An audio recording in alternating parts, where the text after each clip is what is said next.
वनव्वरहु बिनूरिल अक़्लि फ़अफ़हमहु मा लम यफ़हम वनशहदु अन ला इलाहा इल्लल्लाह वहदहु ला शरीका लहु ज़ुल जूदि वल करम वनशहदु अन्न सय्यिदना व सनदना व मौलाना मुहम्मदन अब्दुहु व रसूलुहुल मुकर्रम सल्लल्लाहु तआला अलैहि व अला आलिहि व अस्हाबिहि व सल्लम।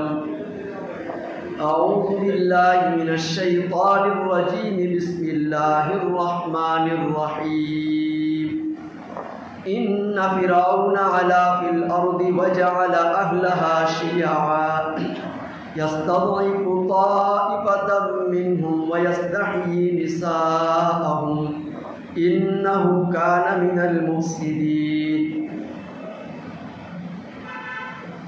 वक़ाल अल्लाहु तआला फ़ी मक़ामिन आख़र व अलल्लाहि फ़ल्यतवक्कलिल मुतवक्किलून। वक़ाल अल्लाहु तआला फ़ी मक़ामिन आख़र व अलल्लाहि फ़ल्यतवक्कलिल मुमिनून। सदक़ल्लाहु मौलानल अज़ीम। बुज़ुर्गों और दीनी भाइयों, अल्लाह रब्बुल आलमीन का बहुत ही बड़ा एहसान और करम है कि उस बेनियाज़ परवरदिगार ने हमें इस मुबारक जगह में बैठकर कुछ दीन की बातें कहने और सुनने की तौफ़ीक़ अता फरमाई। अल्लाह रब्बुल आलमीन हम सबको समझने की और उस पर अमल करने की तौफ़ीक़ अता फरमाएँ। कि थोड़ी जगह पुर कर ले तो बहुत मेहरबानी, ताकि पीछे आने वालों को परेशानी ना हो। आगे तशरीफ़।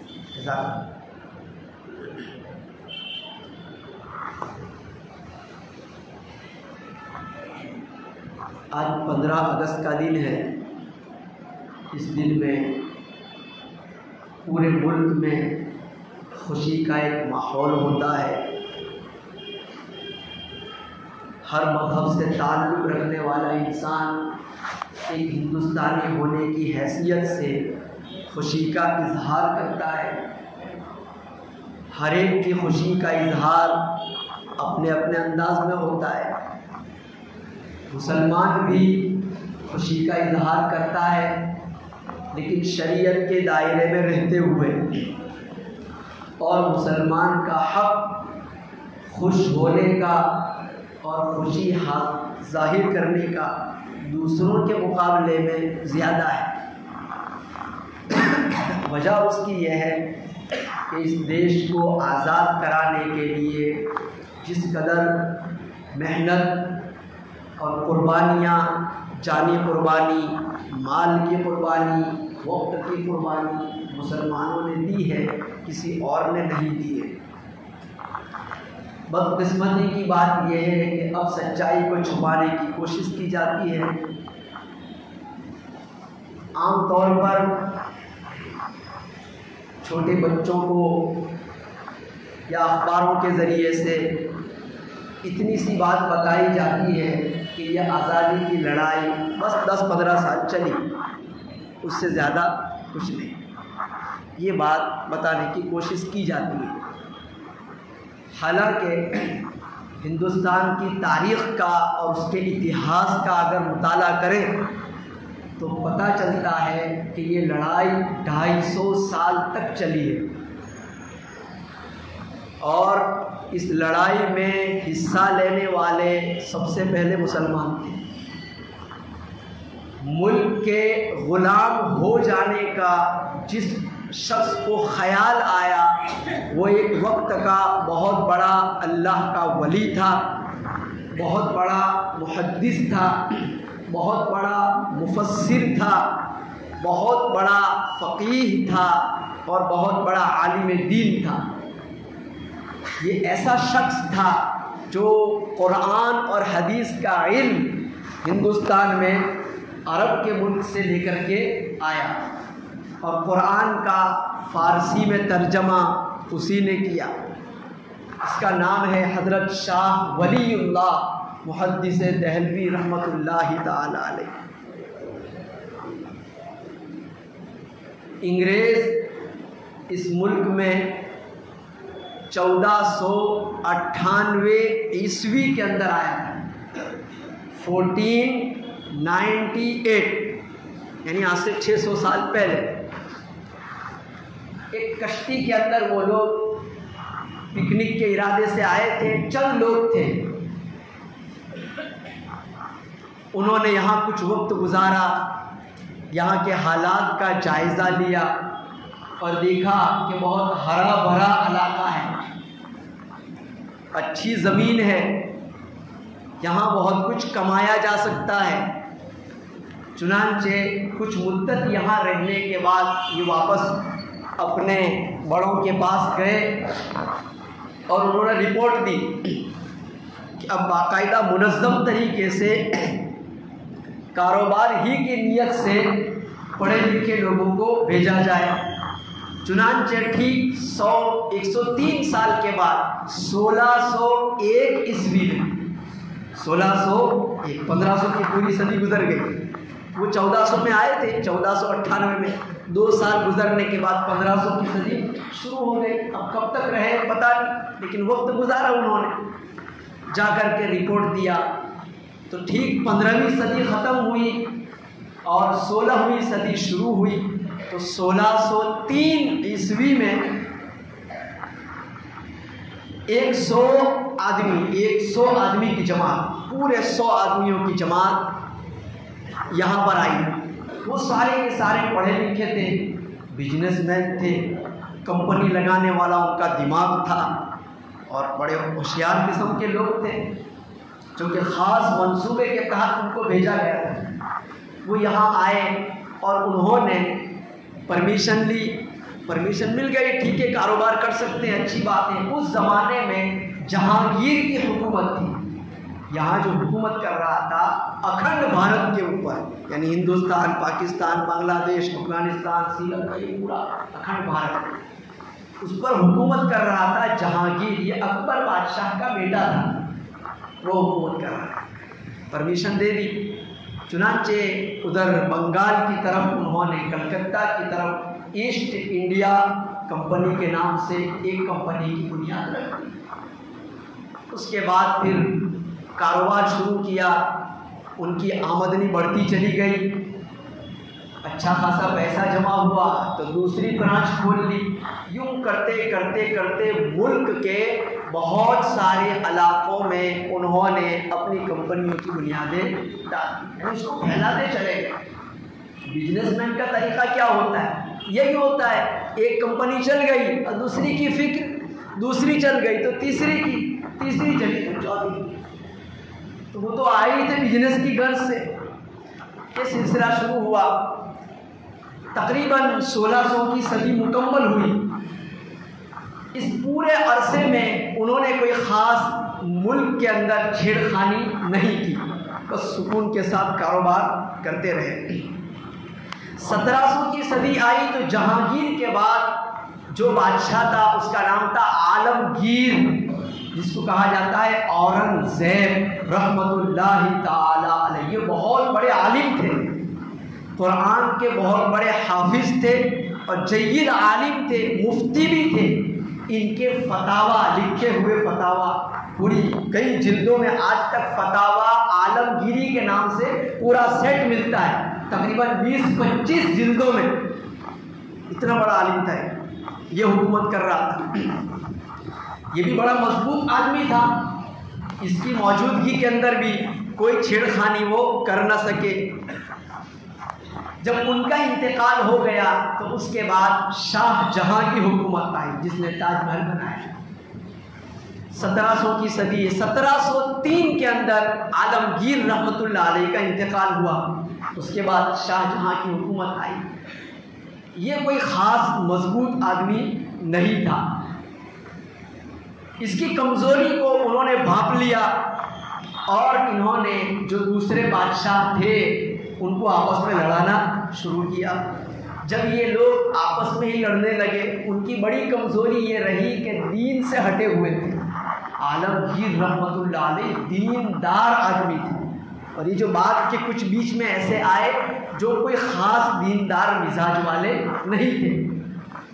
उन्होंने दीन बस इसी को समझ रखा था कि नमाज पढ़ ली हो गया, कारोबार में कौन सा दीन, बिजनेस में कौन सा दीन, वो तो अपनी मर्जी से चले, ये सोच वाले थे। इस कमज़ोरी को उन्होंने भांप लिया। नतीजे में अल्लाह ताला की रहमत उठा ली गई, तो आपस में लड़ने झगड़ने शुरू हुए।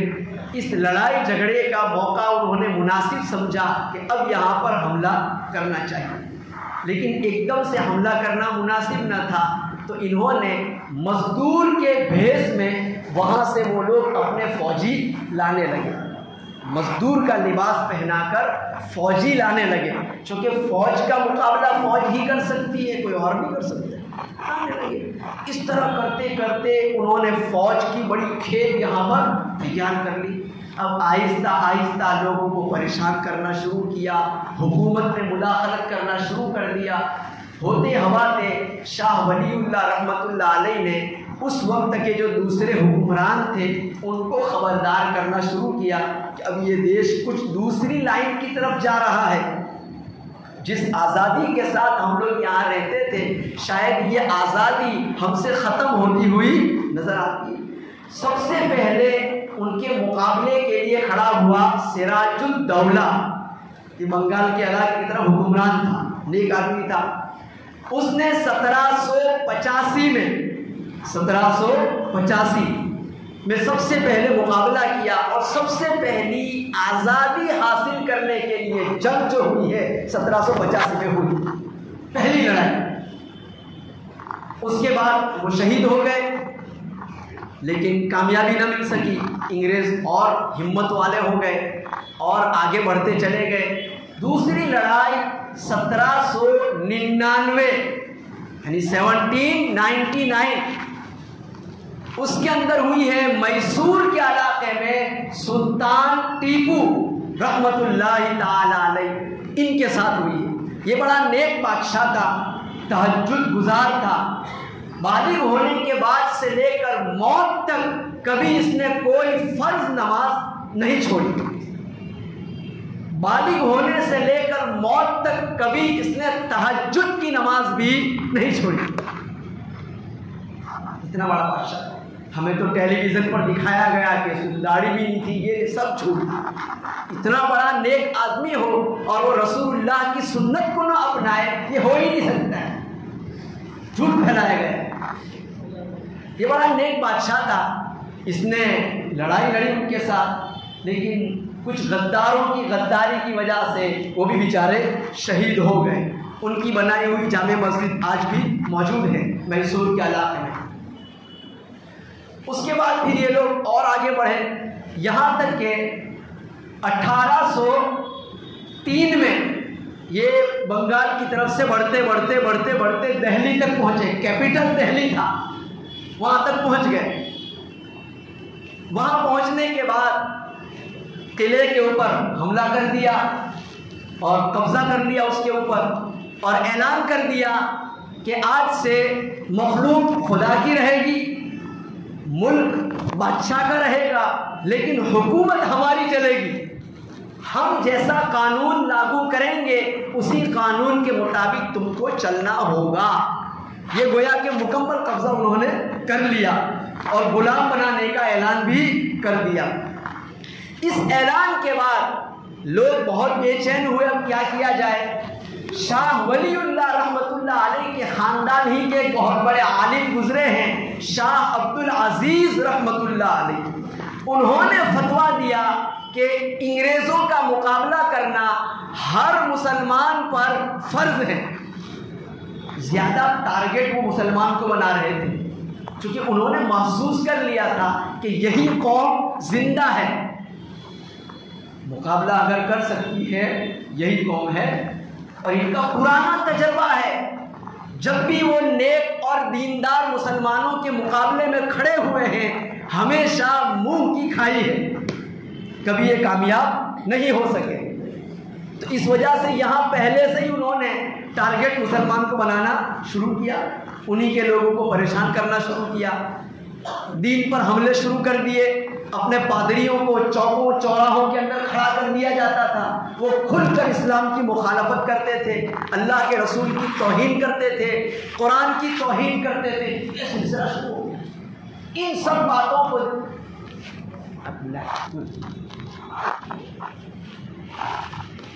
बातों को देखते हुए शाह अब्दुल अजीज रहमतुल्लाह अलैह ने फतवा दे दिया कि अब इनका मुकाबला करना फर्ज है।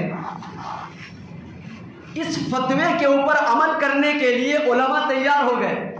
चुनांचे 1830 ईस्वी के अंदर दो बड़े आलिम गुजरे हैं। एक का नाम है शाह अहमद शहीद रहमतुल्लाह अलैह और दूसरे का नाम है शाह इस्माइल शहीद रहमतुल्लाह अलैह।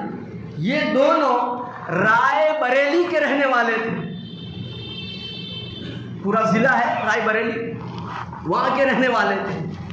ये दोनों हजरत के फतवे के मुताबिक खड़े हो गए और लोगों में बयानात करते, लोगों को कुरान से हदीस से आज़ादी की फजीलत समझाते कि आज़ादी कितनी बड़ी नेमत है, अब तुम गुलाम बन चुके हो, अब मुसीबत कितनी बड़ी आने वाली है।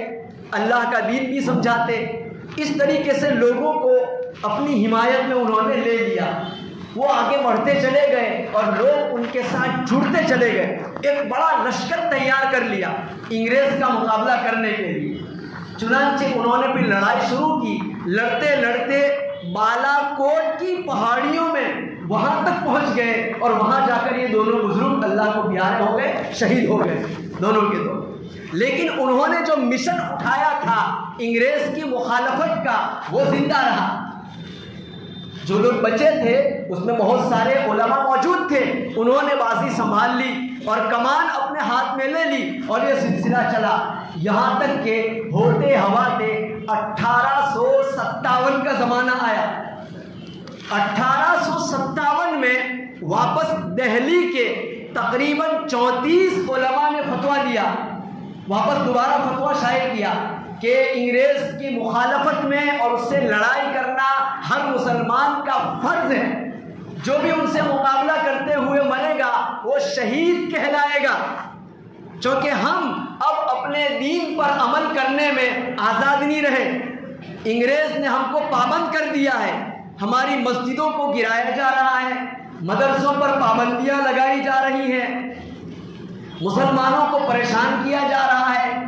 हमें अल्लाह ने जो खाने के लिए हलाल दिया है उससे हमें रोका जा रहा है और हराम की तरफ हमको ले जाने की कोशिश की जा रही है। यही तो हमारी गुलामी। हमारी आज़ादी यह है कि अल्लाह ने जो हलाल किया वो अगर हलाल है हम आज़ाद हैं। अल्लाह ने जिस चीज़ को हराम कह दिया वो जब तक हराम है हम आज़ाद हैं। अल्हम्दुलिल्लाह अभी तक हम आज़ादी महसूस कर रहे हैं। अल्हम्दुलिल्लाह सबसे ज़्यादा खुशी हमें ही होनी चाहिए जब भी हम नमाज पढ़ें और सजदा करें तो फिर नमाज के बाद एक सजदा शुक्र इस तौर पर भी अदा कर लें कि या अल्लाह ये आज़ादी तूने ही अता फरमाई है, वरना न जाने कहाँ हम टकरे मार रहे होते। चुनांचे ये 1857 का ज़माना आया और जमकर बगावत शुरू हुई। इंग्रेज ने भी उधर से मोर्चे खोल लिए, ऐलान कर दिया जो भी दिखे टोपी और दाढ़ी वाला उसको शूट कर दिया जाए। एक एक दिन में तकरीबन 500 उलमा को फांसी के फंदे पर चढ़ा दिया जाता। मिस्टर थॉमसन ये इंग्रेज का एक मुअर्रिख है, इतिहास निगार, वो लिखता है कि दिल्ली में मेरी ऑफिस के पीछे से कुछ जलने की आवाज़ आई, जलने की बू महसूस हुई, ऐसा लगा कोई गोश्त वगैरह जल रहा है। मैं रात के वक्त बाहर निकला तो क्या देखता हूँ बहुत बड़ा तवा रखा हुआ है, नीचे दहकती हुई आग है और उस कढ़ाई के अंदर तेल डाला हुआ है जो शदीद उबल रहा है और लाइन में टोपी, दाढ़ी, कुर्ते और पायजामे वाले कुरान के हाफिज, कुरान के आलिम लाइन में खड़े हैं। इंग्रेज एक एक को पूछता है कि हमारी मुखालफत करोगे या हमारी हिमायत करोगे। कोई एक भी ऐसा नहीं था जिसने हिमायत करने का वादा किया हो। हर एक मुखालिफत का ऐलान करता चला गया और सबको पकड़ के उसमें डाल दिया जाता था। वो तड़प तड़प के जान दे देते थे, लेकिन एक भी ऐसा ना दिखा मुझे कि जिसने यूं कह दिया वो जान बचाने के लिए कि जी हमको माफ़ कर दो, हम तो तुम्हारे हैं। यह सिलसिला शुरू हुआ। उसके बाद ये लड़ाई चलती चली गई, यहाँ तक कि 1900 की सदी आ गई। अच्छा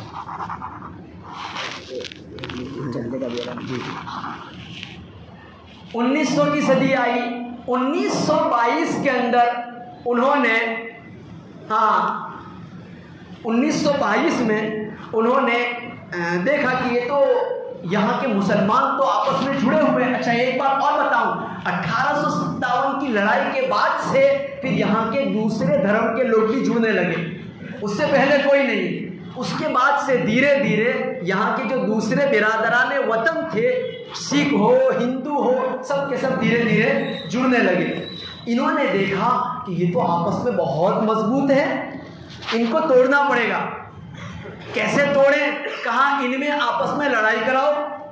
लड़ाई कराने के लिए इन्होंने 2 पार्टियां बनाई। एक पार्टी का नाम रखा शुद्धि और दूसरी पार्टी का नाम रखा संगठन। ये 2 पार्टियां बनाई 1922 में। उसके बाद इन दोनों पार्टियों को ये काम सौंप दिया गया कि तुमने यहाँ के मुसलमान और नॉन मुस्लिम को लड़ाना है, तुमको इतनी तनख्वाह मिल जाएगी। चुनांचे पैसों की लालच में आकर इन लोगों ने लड़ाने का सिलसिला शुरू किया। यहाँ के समझदार लोगों ने बड़ी मेहनत के बाद, तकरीबन 4-5 साल की अनथक मेहनत के बाद, अनथक कोशिश के बाद इस पर काबू किया। लोगों को समझाया कि हम आपस में लड़ेंगे तो असल दुश्मन हम पर वापस हावी हो जाएगा। चुनांचे लोग समझदार हुए और फिर ऐसे लोगों की बातें समझने और सुनने से दूर रहने लगे। फिर आहिस्ता आहिस्ता वापस चलने लगा। यहाँ तक के बीच में एक बात छूट रही है, वो है 1866 की। 1866 में दारुल उलूम देवबंद की बुनियाद रखी गई। हज़रत मौलाना कासिम साहब नानोती रहमतुल्लाह इसकी बुनियाद रखी।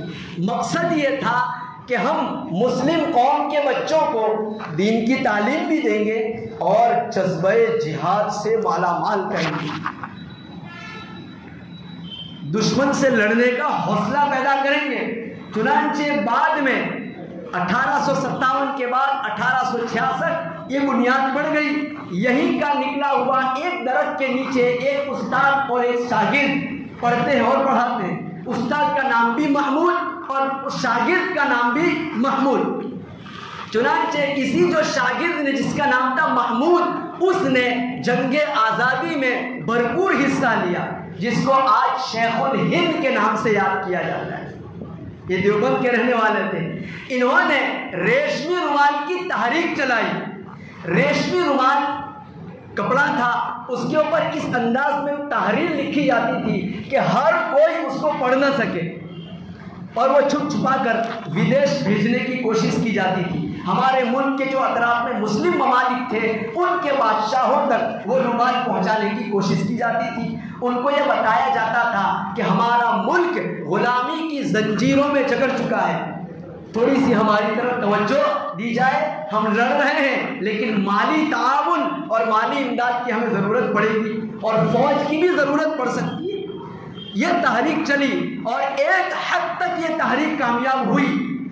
उसके बाद कुछ गद्दारों ने, बातमीदारों ने बातमी दे दी। चुनांचे इनको मदीना मुनव्वरा से गिरफ्तार कर लिया गया और सीधा यूरोप का इलाका है माल्टा, वहाँ जेलें बनी हुई थी समुंदर के बीच में, वहाँ उनको पहुँचा दिया गया। इनको भी और मौलाना हुसैन अहमद मदनी, जिनके बेटे हैं मौलाना अरशद मदनी, अल्लाह ताला उनकी उम्र को ज़्यादा फरमाए आफियत के साथ। शेर का बेटा शेर ही होता है।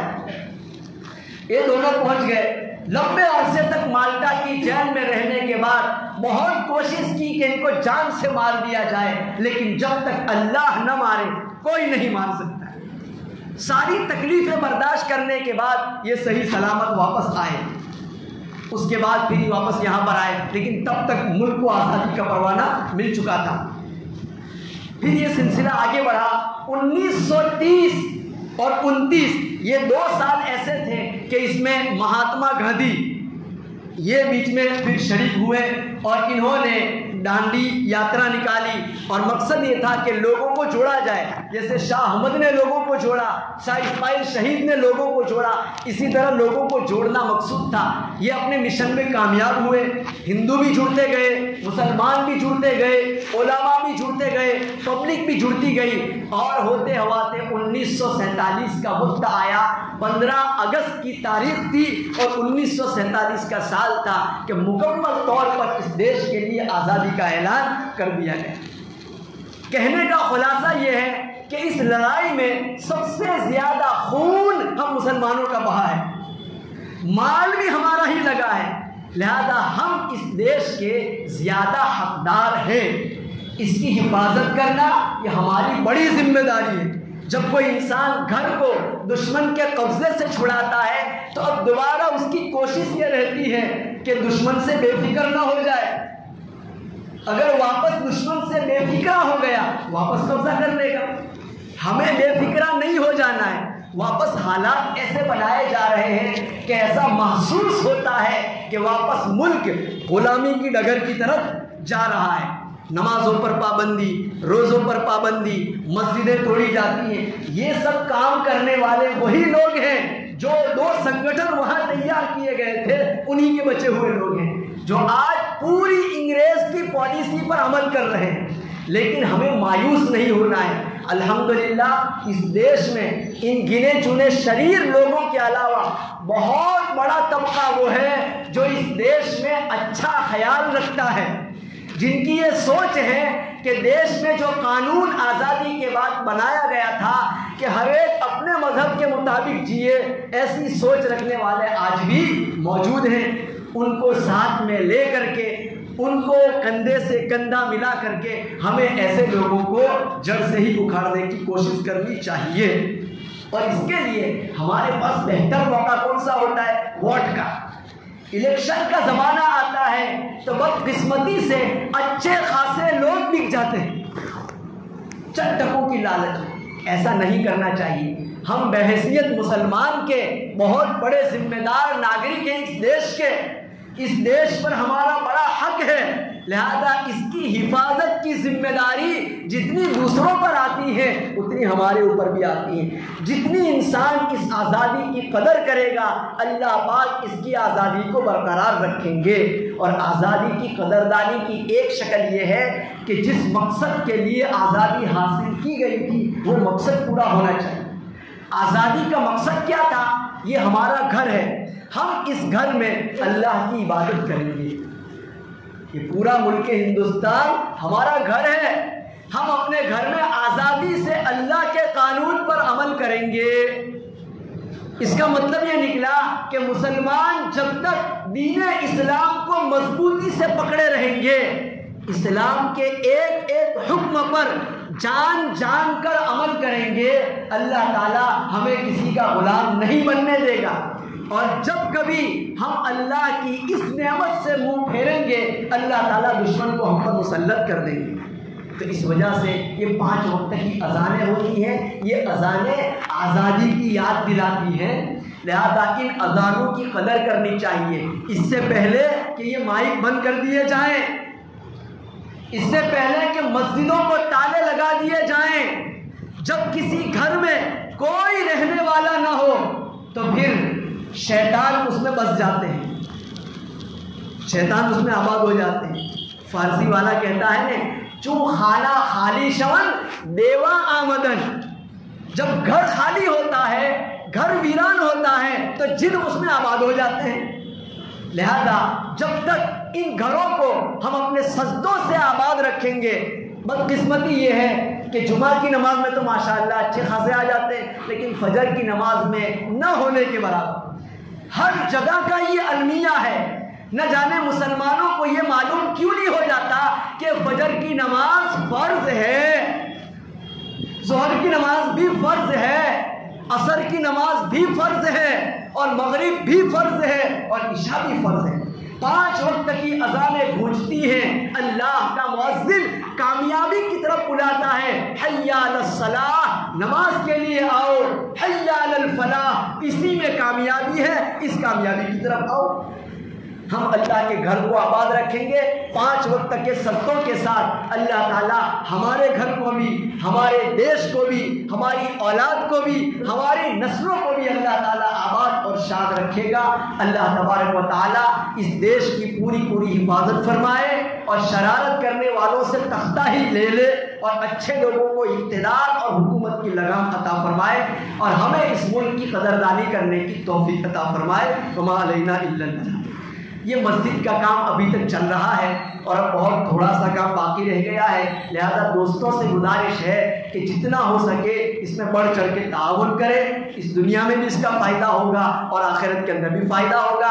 हदीस में आता है मन बना लिल्लाहि मस्जिदन बनल्लाहु लहू बैतन फिल जन्नह। जो भी सिर्फ अल्लाह को राज़ी करने के लिए अल्लाह का घर बनाता है, अल्लाह उसके लिए जन्नत में एक घर बनाता है। हम पूरी मस्जिद न बना सकें, हमारा 1 रुपया भी लग गया तो अल्लाह के यहाँ कामयाबी के फैसले हो सकते हैं। अल्लाह तबारक व तआला कई सारी बातों पर अमल की तौफीक अता फरमाए। वमा अलैना इल्लल बलाग।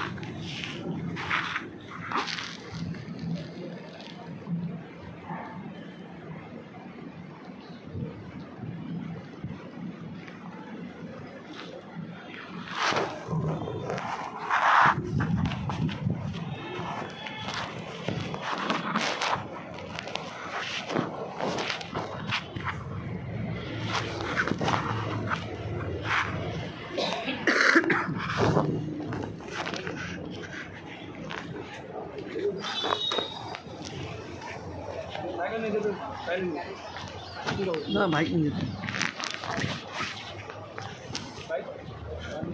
कैसे भाई